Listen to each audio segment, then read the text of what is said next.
Hello everyone, welcome to wing से उड़ान। I am Shahid Khan और विंग से उड़ान में आपका स्वागत है। डियर स्टूडेंट्स, जैसे आप जानते हैं फाइनेंस अकाउंट असिस्टेंट पे हम एमसीक्यू चला रहे हैं, एमसीक्यू सीरीज़ चला रहे हैं, जिसमें हम इसके जीके पोर्शन को कवर करने की कोशिश कर रहे हैं, जो कि 30 मार्क्स का है। And already most of the topics जो हैं हमारे जीके पोर्शन से वो ऑलरेडी कवर हो चुके हैं। जो बचे हुए टॉपिक्स हैं उनको हम as I told you paper 28 से पहले कवर करने की कोशिश करेंगे। एंड इनमें से मैं आपको बता दूं, क्रॉप्स का ऑलरेडी एमसीक्यूज जो हैं वो रणधीर सर ले रहे हैं, तो आप ये वहाँ से देख सकते हैं। एंड इसके साथ मैं आपको बता दूं कि हमारे पास वेदर एंड क्लाइमेट जो है मेन टॉपिक बचता है, तो इस पे एक या दो वीडियो में हम कोशिश करेंगे जो मेन इंपॉर्टेंट क्वेश्चन हैं उनको कवर कर पाएँ। तो चलते हैं आज के पहले क्वेश्चन पे। उससे पहले मैं आपको बता दूं, फाइनेंस अकाउंट असिस्टेंट के लिए एक टेस्ट सीरीज लॉन्च हो चुकी है 2.0। इसमें 5 फुल लेंथ टेस्ट हैं। आपको ये विंग से उड़ान ऐप पे मिलेगी, वहाँ पे जाके आप खुद को रजिस्टर करेंगे एंड इस टेस्ट सीरीज को दे पाएंगे। इसके साथ साथ जेके पुलिस सब इंस्पेक्टर के एग्जाम के लिए भी एक मॉक टेस्ट सीरीज शुरू हो चुकी है। 15 मॉक टेस्ट हैं इसमें। एंड इसके साथ साथ सेक्शनल टेस्ट भी हैं, तो आप दिए गए नंबर्स पे कांटेक्ट कर सकते हैं एंड इन टेस्ट की रिगार्डिंग जानकारी ले सकते हैं। चलते हैं हम आज के एमसीक्यूज पे। तो जैसा कि आप स्क्रीन देख पा रहे हैं, weather and climate of India. Okay, weather and climate of India, तो इस पे हम कुछ एमसीक्यूज डिस्कस करेंगे।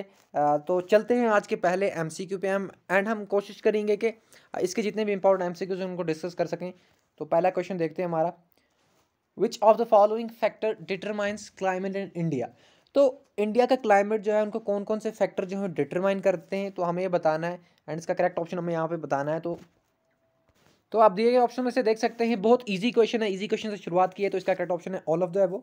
Okay, latitude, distance from sea and Himalayas, ये तीनों फैक्टर्स जो हैं ये डिटरमाइन करते हैं क्लाइमेट ऑफ इंडिया को। किस तरह से डिटरमाइन करते हैं, आई होप आपने थ्योरी में पढ़ा होगा ये, क्योंकि अगर हम यहाँ पे क्लाइमेट को डिस्कस करने लग गए तो ये ऐसी चीज़ है जो एक चीज़ में से दूसरी चीज़ खुलती रहती है। एंड मैं ये चाहता नहीं कि आपका लेक्चर 50-60 मिनट का हो जाए। सो अगर आपको नहीं इनमें से कुछ आ रहा है तो आप जल्दी से एनसीईआरटी खोलेंगे और देखेंगे कि किस तरह से ये तीन जो चीज़ें हैं किस तरह से डिटरमाइन करती हैं क्लाइमेट ऑफ इंडिया को। चलते हैं अपने नेक्स्ट क्वेश्चन पे। तो क्वेश्चन नंबर 2 हमारे पास स्टेटमेंट्स है, लैंड मास हीट्स अप है। अच्छा, एक्चुअली में land mass heats up quickly as compare to water. तो पहला स्टेटमेंट हमारा बिल्कुल करेक्ट है। जो लैंड मास होता है ये जल्दी गर्म भी होता है धूप की वजह से, सनलाइट की वजह से। एंड ये बहुत जल्दी कूल भी होता है, ठंडा भी हो जाता है। लेकिन as compare to water bodies को बड़ा टाइम लगता है गर्म होने में, ओके, हीट अप होने में। एंड उनको फिर उतना ही टाइम लगता है ठंडा होने में भी। तो इसलिए होता क्या है, देखें आप, जो विंड्स होती हैं, विंड्स हमेशा हाई प्रेशर से लो प्रेशर की तरफ मूव करती हैं। तो जहाँ पे टेम्परेचर ज़्यादा होगा प्रेशर कम होगा, एंड जहाँ पे टेम्परेचर कम होगा प्रेशर ज़्यादा होगा। तो इसलिए विंड्स जो हैं high pressure to low pressure move करती हैं। एंड आपने देखा होगा कि साउथ वेस्ट मानसून अगर आपने पढ़ा होगा तो वहाँ से जो विंड्स आती हैं वो हाई प्रेशर से लो प्रेशर की तरफ आती हैं एंड इंडिया में रेनफॉल होता है। तो ये पहला हमारा करेक्ट ऑप्शन है, इसका स्टेटमेंट है।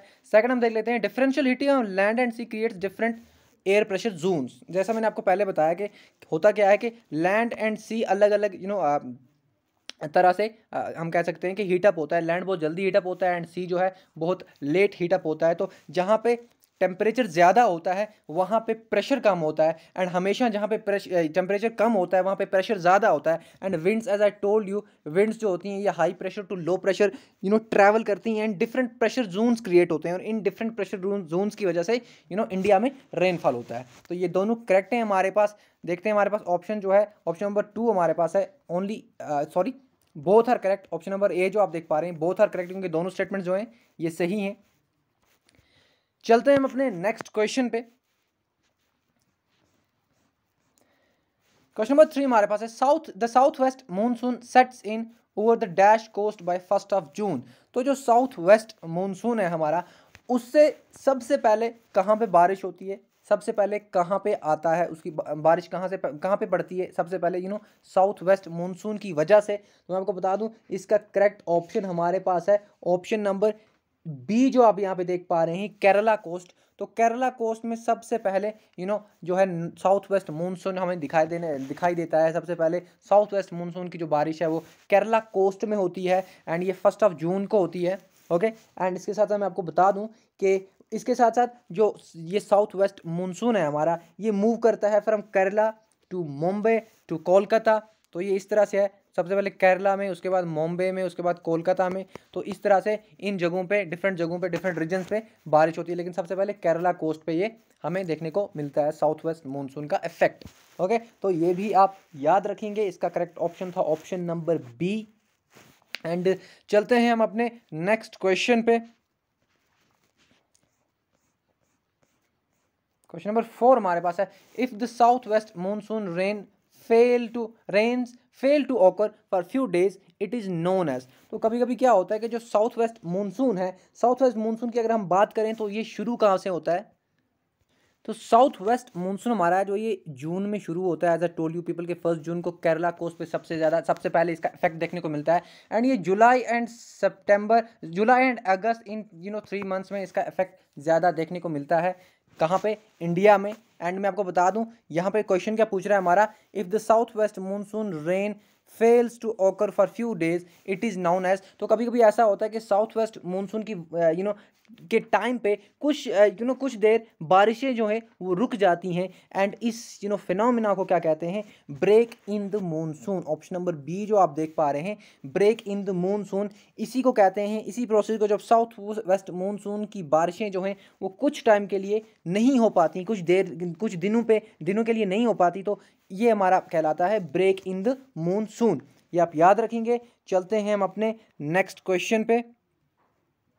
यहाँ पे मैं आपको ऑनसेट ऑफ मानसून का भी बता दूं कि ऑनसेट ऑफ मानसून होता है जब मानसून की साउथ वेस्ट मानसून की बारिशें जब शुरू होती हैं, साउथ वेस्ट मानसून की बारिशें जब शुरू होती हैं तो इसको ऑनसेट ऑफ मानसून कहा जाता है। As a told you people के केरला से ये स्टार्ट होता है। एंड इसके साथ रिट्रीट ऑफ मानसून की बात हम करें तो विंड्स जो होती हैं साउथ वेस्ट मानसून की, ये सितंबर के मंथ में राजस्थान से रिट्रीट यानी वापस इंडिया की तरफ, नीचे वाले स्टेट्स जो है राजस्थान से, वहाँ की तरफ ये आने लगती हैं। एंड इसकी वजह से क्या होता है, इस प्रोसेस को कहा जाता है रिट्रीट ऑफ मानसून। एंड ये राजस्थान से शुरू होती हैं ये विंड्स रिट्रीट होना। एंड इसके साथ साथ उसके बाद फिर गुजरात से, फिर वेस्टर्न गंगा प्लेन्स जो हैं। तो ये सारी चीज़ें आप याद रखेंगे। चलते हैं अपने नेक्स्ट क्वेश्चन पे। इसका करेक्ट ऑप्शन था ऑप्शन नंबर बी।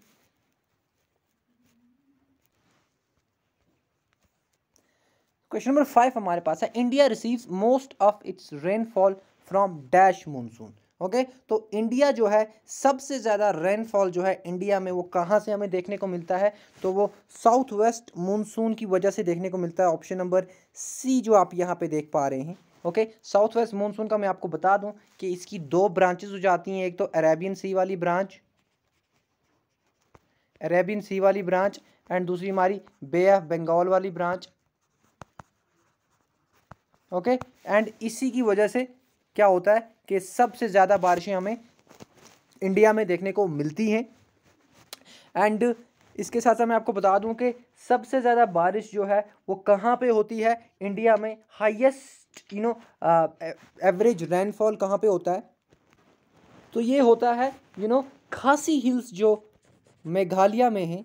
गारो खासी एंड जयंतिया मैं आपको बता चुका हूँ, ये मेघालय में है। एंड यहीं पे माइसेंड्रम एक जगह है, यहाँ पे सबसे ज़्यादा रेनफॉल देखने को मिलता है। ओके, ये आप याद रखेंगे, ये क्वेश्चन आ चुका है काफ़ी बार। चलते हैं हम अपने नेक्स्ट क्वेश्चन पे।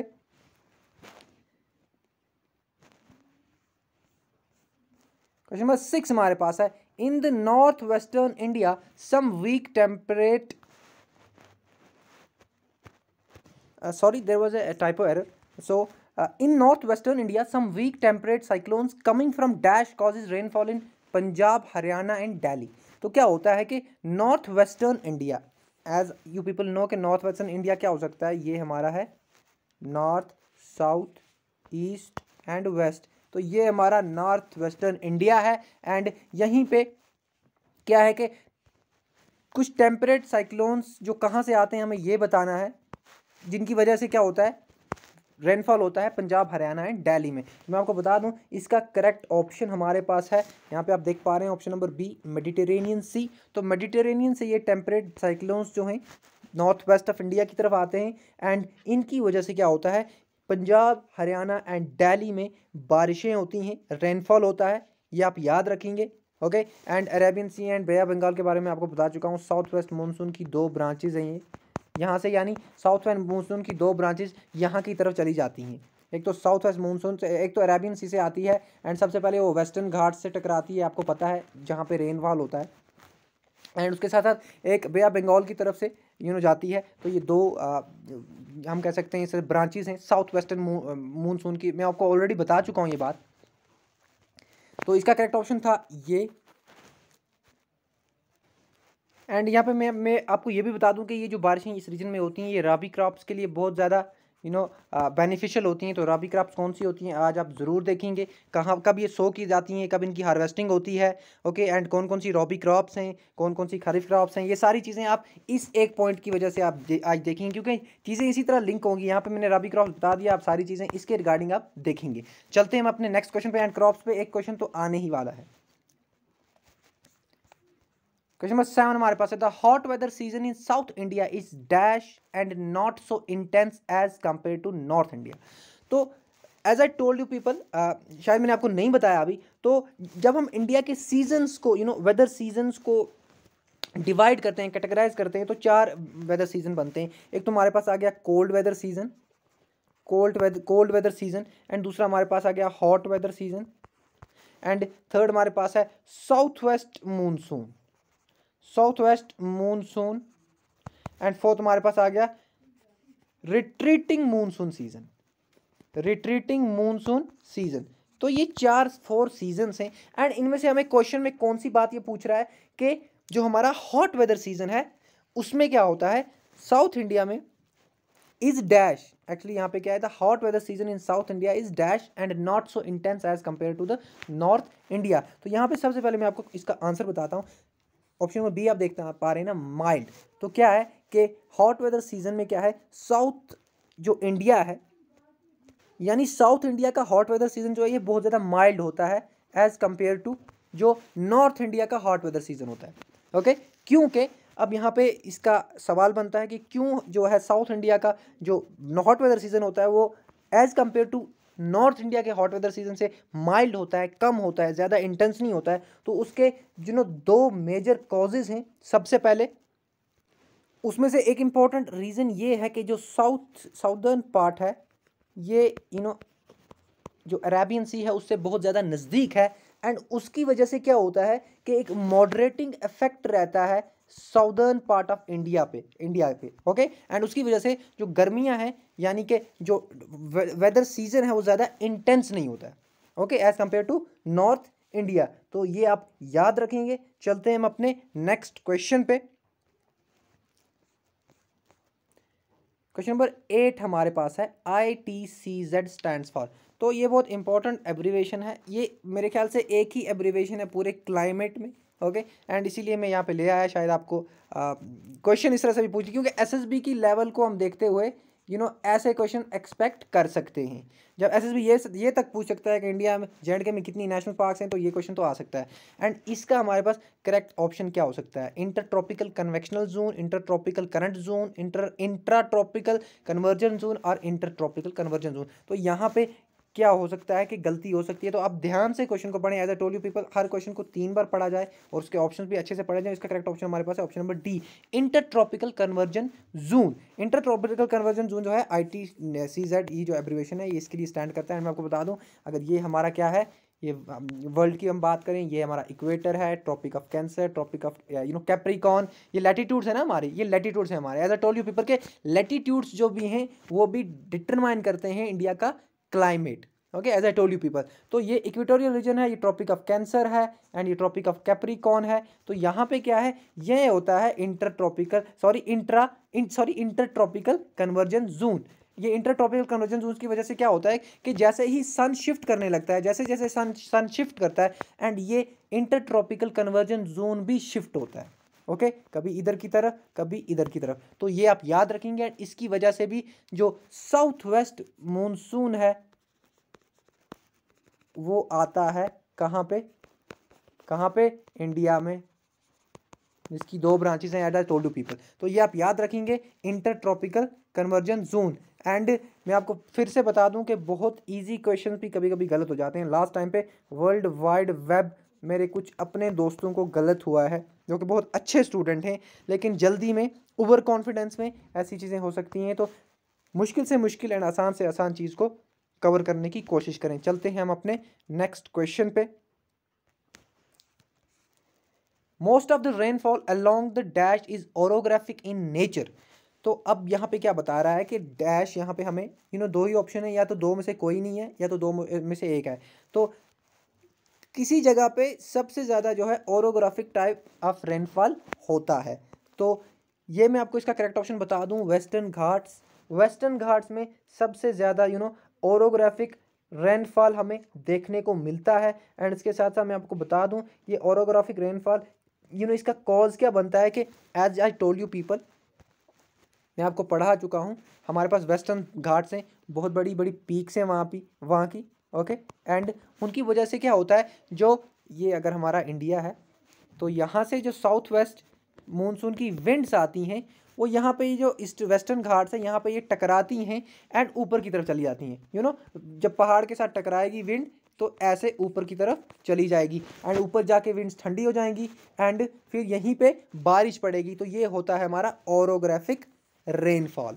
ओके, आप ये याद रखेंगे, क्योंकि क्या होता है, as I told you people, this is India, this is western Ghats, ये हमारी वेस्टर्न घाट्स की पहाड़ियाँ हैं एंड यहाँ से साउथ वेस्ट मानसून की विंड्स आई, यहाँ पे टकराई एंड यहाँ पे ये पहाड़ आएगा, इसके साथ विंड्स टकराएंगी तो ऊपर की तरफ चली जाएंगी, ऊपर जाके ठंडी होंगी एंड फिर क्या होता है, रेनफॉल होता है। So this is orographic rainfall and most of the rainfall जो होता है वो वेस्टर्न घाट्स का ओरोग्राफिक है। ओके, ये आप याद रखेंगे। वेस्टर्न घाट के बारे में हम ऑलरेडी बहुत सारी चीज़ें पढ़ चुके हैं। वेस्टर्न घाट जो है ये नॉर्थ टू साउथ जो है क्या होता है, इसकी हाइट इंक्रीज होती है, इसकी हाइट इंक्रीज होती है, ये आप याद रखेंगे। नॉर्थ टू साउथ जब हम जाते हैं, नॉर्थ टू साउथ, यहाँ पे आपको बता दूं, शायद आपको भूल गया हो, तो इसकी हाइट क्या होती है, इंक्रीज होती है। यानी ये हमारा इंडिया है, ये हमारे वेस्टर्न घाट्स हैं, सॉरी ये हमारा इंडिया है, या साउदर्न पार्ट ऑफ इंडिया, ये वेस्टर्न घाट्स हैं हमारे।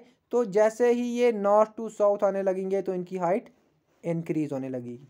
ओके, जैसे मैंने आपको बताया यहाँ पे कम हाइट है, यहाँ पे ज़्यादा हाइट है, तो नॉर्थ टू साउथ इनकी हाइट बढ़ती है। एंड हम ईस्टर्न घाट्स की बात करें तो ईस्टर्न घाट्स की height north to south to north घटती है, ये यहाँ के बढ़ती बढ़ती आएगी, यहाँ से घटेगी। Okay, eastern Ghats and western Ghats का ये इस तरह का डिफरेंस है।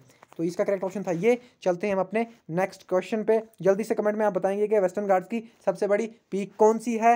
एंड इसके साथ मैं आपको बता दूं, वेस्टर्न घाट्स एंड ईस्टर्न घाट जहाँ पे मिलते हैं, नीलगिरी माउंटेन्स के पास मिलते हैं एंड नीलगिरी माउंटेन्स पे ही एक फ्लावर ग्रो करता है, नीली कुरुंजू, नील कुरुंजू, शायद मैं सही से प्रोनाउंसिएट नहीं कर रहा हूँ लेकिन फ्लावर यही है। ये 12 साल में एक बार ग्रो करता है, नील कुरुंजू, नीलगिरी हिल्स पे। ओके, एंड इसी फ्लावर की वजह से इनका इस पीक का नाम पड़ा है नीलगिरी हिल्स का। चलते हैं हम अपने नेक्स्ट क्वेश्चन पे। ये हमारा क्वेश्चन नंबर 10 है, mango shower is related to which of the following states. तो अब हमें बताना है कि मैंगो शावर्स क्या होता है एंड ये किस स्टेट से रिलेटेड है। तो सबसे पहले मैं आपको बता दूं, ये जो है एक लोकल स्टॉर्म है, जो हमारा क्या, जो हमने अभी देखा था कि जो हमारा हॉट वेदर सीजन है, ओके, हॉट वेदर सीजन, उसकी कुछ लोकल स्टॉर्म्स हैं जिनके कुछ अलग अलग नाम हैं। तो सबसे हमें बताना है कि जो मैंगो शावर है ये कहाँ, किससे रिलेटेड है, किस स्टेट से। तो इसका करेक्ट ऑप्शन हमारे पास है Kerala. Okay, option number B, Kerala. तो केरला से मैंगो शावर जो है ये क्या है, एसोसिएटेड है। एंड इसके साथ साथ मैं आपको बता दूं कि ये कोस्टल एरियाज ऑफ कर्नाटका में भी आता है। तो कहीं पे आपको कर्नाटका लिखा होगा, ऑप्शन के अकॉर्डिंगली आप टिक करेंगे एंड ज़्यादातर आप केरला पे रखेंगे। अगर दोनों आ गए तो केरला, अगर सिर्फ कर्नाटका आया तो कर्नाटका, अगर सिर्फ केरला आया तो केरला, अगर दोनों आ गए तो केरला। ठीक है, मैंगो शावर। चलते हैं हम अपने नेक्स्ट क्वेश्चन पे, लेकिन उससे पहले मैं आपको बता दूं, ये तो इसका करेक्ट ऑप्शन था। एक और तरह का लोकल स्टॉर्म होता है असम में, असम में एक और तरह का लोकल स्टॉर्म होता है जिसका नाम है बरदोली छेरा, बरदोली छेरा। तो ये भी आप याद रखेंगे। एंड इसके साथ साथ मैं आपको बता दूं कि क्वेश्चन में आप ऑप्शन कमेंट करके आप बताएंगे कि काल बैसाखी जो है ये कहाँ का लोकल स्टॉर्म है। ठीक है, ये आप बताएंगे। चलते हैं हम अपने नेक्स्ट क्वेश्चन पे। क्वेश्चन नंबर 11 हमारे पास है, dash receives maximum rainfall in India. तो यहाँ पे मैं ऑलरेडी आपको ये बता चुका हूँ, मैसेनरम जो है ये सबसे ज़्यादा रेनफॉल यहाँ पे होता है, ये खासी हिल्स में है, खासी हिल्स मेघालय, ये आप याद रखेंगे। एंड इसके साथ मैं आपको बता दूं कि ये जो बे ऑफ बंगाल वाली ब्रांच है ना, बे ऑफ बंगाल वाली ब्रांच साउथ वेस्ट मानसून की, क्योंकि एक ब्रांच तो उसकी कौन सी है, अरेबियन सी वाली, दूसरी जो बे ऑफ बंगाल वाली ब्रांच है, इसकी वजह से ही यहाँ पे रेनफॉल होती है। कहाँ पे, मेघालय में। ओके, चलते हैं हम अपने नेक्स्ट क्वेश्चन पे। बाय द वे, मजूली का मैं आपको ऑलरेडी बता चुका हूँ कि it's a largest river island in the world, river island in the world. Okay, ये आप याद रखेंगे। चलते हैं हम अपने नेक्स्ट क्वेश्चन पे। वेस्टर्न घाट्स के बारे में ऑलरेडी बता चुका हूँ मैं आपको, ये इसका करेक्ट ऑप्शन था। क्वेश्चन नंबर 12 हमारे पास है, dash coast remains dry throughout the south west monsoon season. Reason नहीं है ये, एक्चुअली ये सीजन है। ओके, ये आप याद रखेंगे। तो साउथ वेस्ट मानसून का जो सीजन है, as I told you people, जो जून से शुरू होता है, ओके, जिसकी दो ब्रांचेस हैं, Arabian sea and bay of Bengal. तो यहाँ पे क्या है, कौन सा कोस्ट जो है वो through out south west monsoon क्या रहता है, ड्राई रहता है। तो मैं आपको बता दूं, इसका करेक्ट ऑप्शन हमारे पास है ऑप्शन नंबर बी, जो आप देख पा रहे हैं, तमिलनाडु कोस्ट। तो तमिलनाडु कोस्ट जो है ये, इससे क्या होता है, यानी ये कोस्ट जो है ये कंप्लीटली ड्राई रहता है, यानी यहाँ पे बारिशें नहीं होती हैं। कब, साउथ वेस्ट मानसून के टाइम पे। एंड तमिलनाडु कोस्ट की बात मैं कर रहा हूँ। ओके, तो ये आप याद रखेंगे। एंड करेक्ट ऑप्शन तो इसका ये था, लेकिन मैं आपको बता दूं ये क्यों ऐसा होता है कि तमिलनाडु कोस्ट पे नहीं होती है बारिशें साउथ वेस्ट मानसून के टाइम पे। तो मैं आपको बता दूं इसका रीज़न ये है कि एक तो तमिलनाडु कोस्ट जो है वो बे ऑफ बंगाल वाली जो ब्रांच है ना, बे ऑफ बंगाल वाली ब्रांच किसकी, साउथ वेस्ट मानसून की, उसके पैरेलल है। ओके, तो विंड्स यहाँ से सीधी निकल जाती हैं। ओके, पैरेलल है तो विंड्स यहाँ से सीधी निकल जाती हैं, आगे की तरफ बढ़ जाती हैं। इस वजह से यहाँ पे बे ऑफ बंगाल ब्रांच की वजह से रेन नहीं होती। एंड दूसरी हमारी आ गई अरेबियन सी ब्रांच। तो अरेबियन सी ब्रांच की वजह से यहाँ पे रेन क्यों नहीं होती, क्योंकि यहाँ पे क्या होता है, as I told you people के वेस्टर्न घाट्स जो हैं, वेस्टर्न घाट, यहाँ से मैं थोड़ा सा मिटा लूँ इसको, ये इसका करेक्ट ऑप्शन था, अरेबियन सी वाली ब्रांच का बता रहा हूँ कि यहाँ इसकी वजह से तमिलनाडु कोस्ट में रेन क्यों नहीं होती है। तो western Ghat, as I told you people के ये पीक्स जो हैं यहाँ पे, तो यहाँ से जो विंड्स आती हैं ये यहाँ पे टकरा के सीधा ऊपर की तरफ चले जाती हैं। ये अगर पहाड़ी है वेस्टर्न घाट्स की, तो यहाँ से विंड्स आएंगी एंड ये ऊपर की तरफ चली जाएंगी। तो तमिलनाडु कोस्ट की तरफ ये नहीं जाती हैं, इसलिए ये विंड्स नहीं जाती हैं तमिलनाडु कोस्ट की तरफ, तो इसलिए तमिलनाडु कोस्ट पे बारिशें नहीं होती हैं। ये आप याद रखेंगे। तो ये हमारे पास करेक्ट ऑप्शन है। ये इंपॉर्टेंट क्वेश्चन है, जहाँ तक मुझे एमएएसएसबी में होता तो मैं ये क्वेश्चन डाल देता, तो आप ये ध्यान में रखेंगे। चलते हैं हम अपने नेक्स्ट क्वेश्चन पे।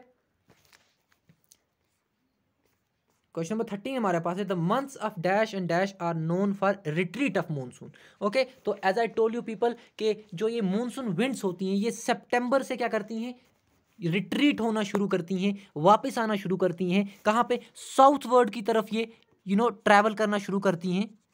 एंड कहाँ से शुरू होती हैं ये साउथ वर्ड से ट्रैवल करना, सबसे पहले ये राजस्थान से रिट्रीट करती हैं।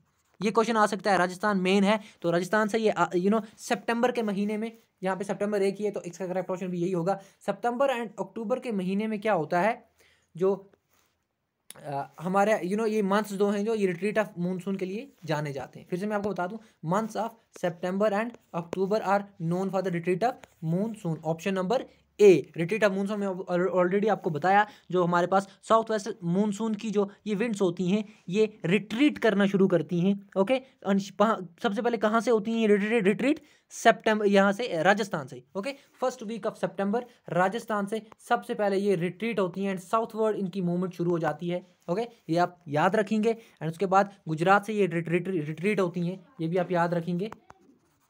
तो चलते हैं हम अपने नेक्स्ट क्वेश्चन पे।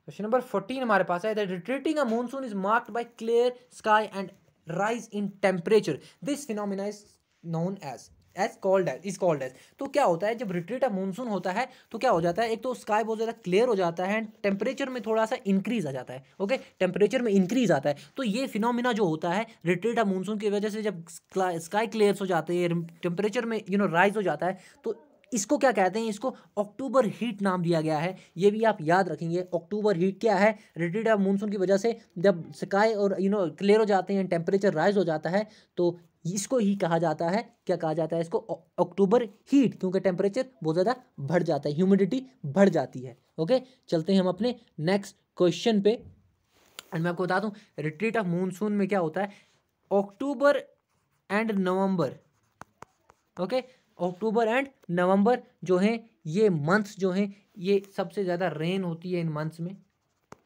ओके, सबसे ज़्यादा रेन होती है इन मंथ्स में, ये आप याद रखेंगे। चलते हैं हम अपने नेक्स्ट क्वेश्चन पे। एंड यहाँ पे मैं एक बार आपको बता दूं, क्वेश्चन नंबर 13 में हमारा थोड़ा सा मैं आपको यहाँ पे क्या होता है, मैं आपको ऑलरेडी बता चुका हूँ कि ऑप्शन हमारे क्वेश्चन हमारे पास था कि कौन कौन से मंथ्स जो हैं रिट्रीट ऑफ मानसून के जाने जाते हैं। तो इसका करेक्ट ऑप्शन ये है। ओके, करेक्ट ऑप्शन इसका ये है, लेकिन रिट्रीट ऑफ मानसून शुरू होता है सितंबर से। ओके, थोड़ा सा यहाँ पे सावधानी हटी तो दुर्घटना घटी, दुर्घटना घट गई थी, लेकिन जल्दी जल्दी पता चल गया। तो अक्टूबर नवंबर जो है ये मानसून के लिए जाना जाता है, जैसे as I told you people, लेकिन सितंबर से ही रिट्रीट ऑफ मानसून शुरू होता है। अक्टूबर नवंबर रिट्रीट ऑफ मानसून के लिए जाना जाता है।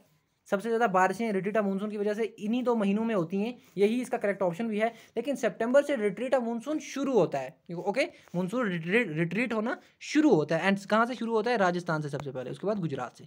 ओके, तो इस पर आप ध्यान रखना, थोड़ी सी गड़बड़ हो गई थी। ओके, ये इसका करेक्ट ऑप्शन है यहाँ पे, अक्टूबर हीट। एंड चलते हैं हम अपने नेक्स्ट क्वेश्चन पे। विच of the following state UTs receive इनएडिक्वेट rainfall. Okay, तो यहाँ पे क्या होता है, अगर हम रेनफॉल डिस्ट्रीब्यूशन की जब बात करते हैं, रेनफॉल डिस्ट्रीब्यूशन की जब हम बात करते हैं,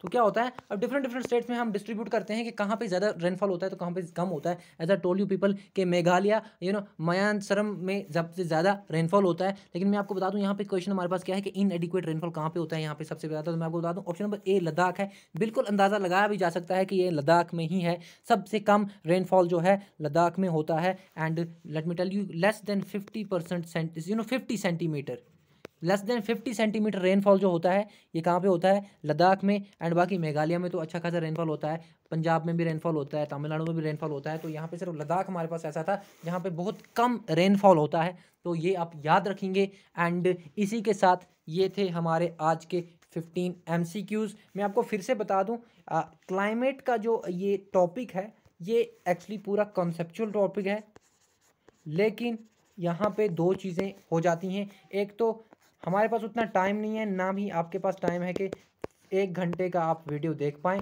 दूसरा हमारे पास है SSB एग्ज़ाम कंडक्ट करा रही है, तो हम क्लाइमेट को लेके उतने डिफिकल्ट क्वेश्चन एक्सपेक्ट नहीं कर सकते। ओके, एंड मैं आपको बता दूं कि NCERT का जो चैप्टर है क्लाइमेट का, अगर आप सिर्फ उसको ही पढ़ लें तो मैं आपको गारंटी देता हूं कि कोई भी क्वेश्चन आपका गलत नहीं होगा। ओके, ये मेरी तरफ से आपको श्योरिटी है कि NCERT के जितने भी 8-10 पेज हैं, अगर वो सारे आपने पढ़ लिए तो आपके क्वेश्चन गलत नहीं हो सकते। This is I am 100% sure about that. तो ये थे हमारे आज के MCQs। मैं आपको बता दूं, कल मैं आपको ऑलरेडी IUCN की साइट वाली चीज़ें बता चुका हूं, फिर भी बच्चे कह रहे हैं कि मार्कोर का अलग स्टेटस है। भाई अब या तो IUCN पे मैंने खुद लिखा है, या तो ये बात हो सकती है, या तो ये बात हो सकती है कि आप सही चीज़ एक्सेप्ट ही नहीं करना चाहते। ओके, जो IUCN का स्टेटस था मैंने आपको बताया, वहाँ पे सर्च बार है। अब खुद भी जाएं IUCN पे, थोड़ी मेहनत खुद भी करनी चाहिए। अगर आपको डाउट हुआ, सबसे पहले आपको क्या करना चाहिए था, आपको IUCN पे उस सर्च बार में जाना था, मार्कोर का नाम डालना था, एंड वो IUCN आपको खुद ही बता देगा कि मार्कोर का एग्जैक्टली स्टेटस क्या है आज। उससे आप नहीं किया आपने वो, लेकिन आपने कमेंट जरूर कर रहे हैं आपके, ये इसका नहीं है, ये है। पहले खुद तो आप देख लें IUCN के अलावा कौन सी साइट है जो रिलायबल हो सकती है। ओके, यही तो है जो IUCN जो स्टेटस रेड लिस्ट रिलीज करती है, तो हम इसी पर रिलाई करेंगे ना। क्योंकि मैंने देखा कुछ स्टेट की साइट से वहाँ पे बहुत ज़्यादा कंफ्यूजन कर रही है, उनको मत देखो, आप डायरेक्ट IUCN पे जाके सर्च करें एंड देखें। And this was all about today's lecture. Will meet you people tomorrow with new MCQs। And तब तक आप पढ़ते रहें। Good bye, take care. अच्छा लगे तो कमेंट जरूर करें। Thank you so much for watching wing से उड़ान।